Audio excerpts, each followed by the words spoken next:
Yo, what's going on, guys? Borderlands 4 has been out for about 3 to 4 weeks now, and I thought right now would be a perfect time to tell you guys about my opinions on my top five on the top five worst and top five best things about all of Borderlands 4. And so yeah, we're just gonna get right into it. For number one is gonna be the story. There's obviously gonna be some spoilers for the story of Borderlands 4, so if you guys haven't, go please finish the game before watching the video, and let's get right into it.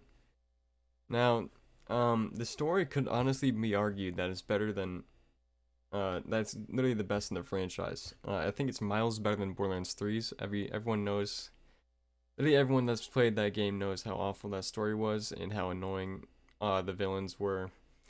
And I honestly thought, Borderlands 2 genuinely had like a great story, not even just like a good Borderlands story. Like it's a genuinely good video game story, and I absolutely loved their story in Borderlands 2 and all the characters. But it could be definitely argued that Borderlands 4's story is better than Borderlands 2's. Starting off with the main villain. The main villain obviously is the Timekeeper. He's just amazing, and he's just miles ahead of Borderlands 3's awful, awful Calypso twins with their cringy dialogue and their awful development throughout that game. It is just, I don't even understand what they were doing with with those characters. They were just horrible. They weren't even scary villains, which is kind of what you need in the Borderlands game. The Timekeeper in Borderlands 4 is he's just a scary individual. He can literally kill anyone at any time, and he's just so badass throughout the whole game. And although I liked, not even just liked, I loved the Timekeeper, he is not as good of a villain as Handsome Jack. Obviously, I put Handsome Jack as literally one of the best villains in all of gaming, in all of video game history, so he's got a lot of heavy competition, and unfortunately, I don't think he's better than Handsome Jack.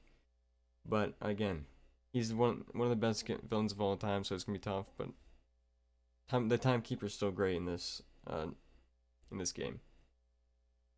Now getting to the actual real story, I just absolutely loved RJ's sad development throughout the whole story of him just being such a nice guy in the beginning, and then him turning into a fucking evil villain, kind of a crazy villain, throughout the whole story. And I also loved the smaller villains throughout the story, such as Vile Lictor, Idolator Soul, and obviously Callus, the Ripper Queen, who's probably my favorite out of all of them. Coming in at number two for some of the best stuff that this game has to offer, the build variety. Now, I talk about Borderlands 2 a lot. It's literally one of my favorite games of all time, but I have to admit, in that game, you don't have much build variety. You're going to be playing mostly to Salvador, maybe a little bit of Zero, but mostly Salvador. By the end of the game, you were basically forced to use the same equipment and weapons throughout the whole game. So using the Unkempt Herald, Grog Nozzle, Sandhawk, the Bee, and the Pimpernel, just to say a few.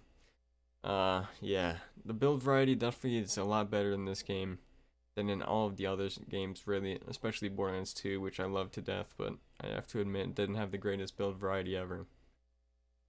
Basically, in Borderlands 4, you can literally go through like the whole game just using blue and purple weapons would be fine. You would be completely fine. You would probably still dominate.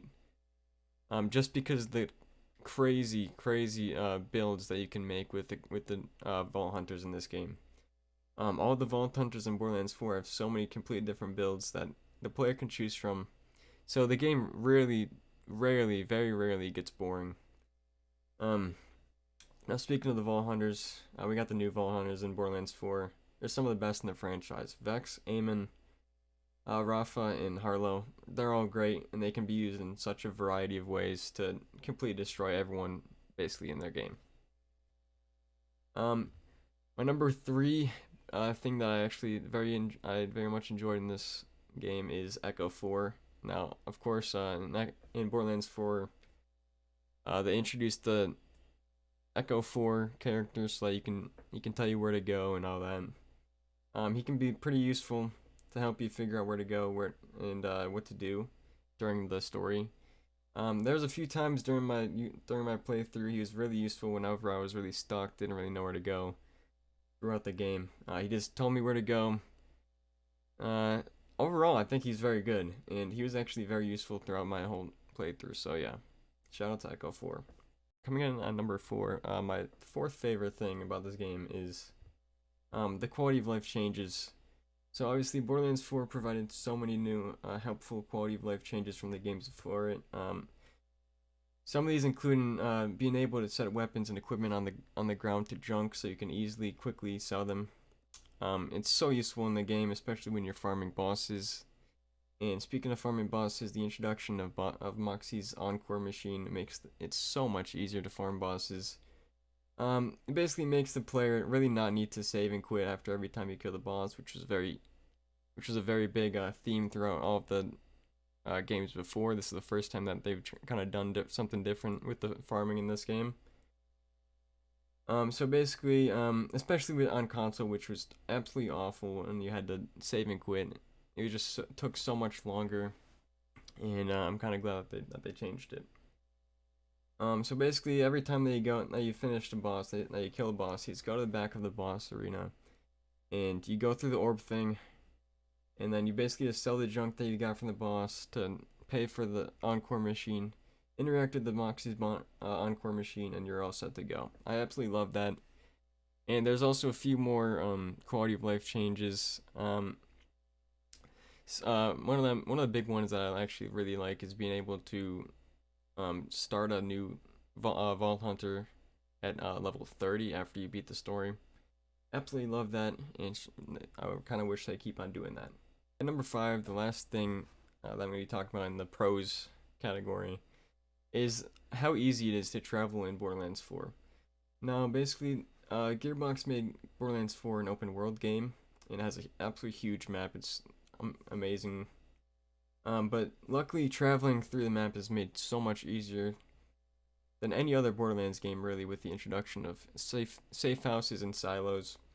Basically, when you defeat a safe house and silo and claim them, they create fast travel stations, so that it's so much easier to navigate through the map in this game, and it's a lot better.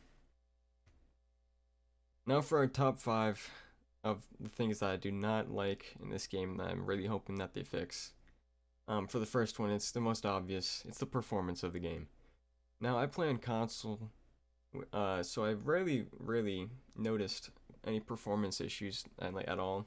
But many people on PC said that they literally cannot play the game because of the bad FPS. Sometimes struggling to get to even 60 FPS, which is not very good at all. And yeah. And of course, Randy Pitchford on Twitter, CEO of Gearbox, definitely did not make it any better for the players. Yeah, that guy needs to just stop talking. But yeah. I also think that the recent patches has made the performance much better for PC players, so I'm kind of glad that they fixed that problem pretty quickly, and it's good to see that kind of be patched real fast. Now, number 2 for the cons of this game so far is the poor map navigation. Now, I know I just said it has great map navigation, but this is actually my biggest complaint about the game. The minimap in this game is basically useless. It's not even on. You literally have to turn it on for yourself. So yeah, it really only shows the enemies near you instead of having a waypoint tracker on it. So this kind of encourages you to use the compass, which is new to Borderlands 4, and it literally is basically useless as well. They put in a compass. It really doesn't help much. It really just kind of shows you. I think it's most useful for showing you where, if a legendary dropped, that's really it. This also kind of encourages you to use Echo 4 to navigate around the map, for the waypoints and all that. But the problem is with Echo 4, it really doesn't help you that much because sometimes it just goes through the terrain. It doesn't really tell you how to navigate through specific places on the map. So yeah, that's gonna be my number 2. I'm not too big of a fan of the map navigation. Coming in number 3 is actually my second biggest complaint, the driving. The first few hours of this game is just straight driving. You want to know what the gameplay for the first few hours of this map is? It's right here. Imagine doing this for 5 hours, just driving back and forth on the map. It's awful. The open world element was definitely really well done in this game. But before you get to the fast travel stations through doing safe houses and silos, you have to drive through this huge map. back and forth, like I just said, and it gets very boring after a while.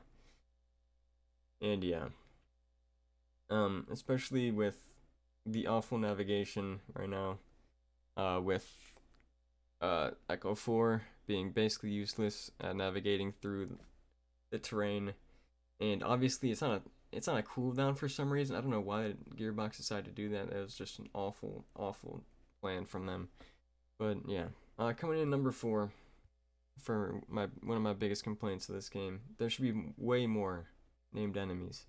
With a huge open world like this one, it should really be filled to the brim with multiple, like 10, 20 more named bosses that you can fight for legendary loot. Now I know that there's drill sites and things like that, which I do and I do like. I'm glad that they added those. I just wish that there were more named enemies to fight to kind of fill up this huge map. And overall, I think this is one of my bigger complaints as well. Coming in number 5 is going to be the lack of end game right now.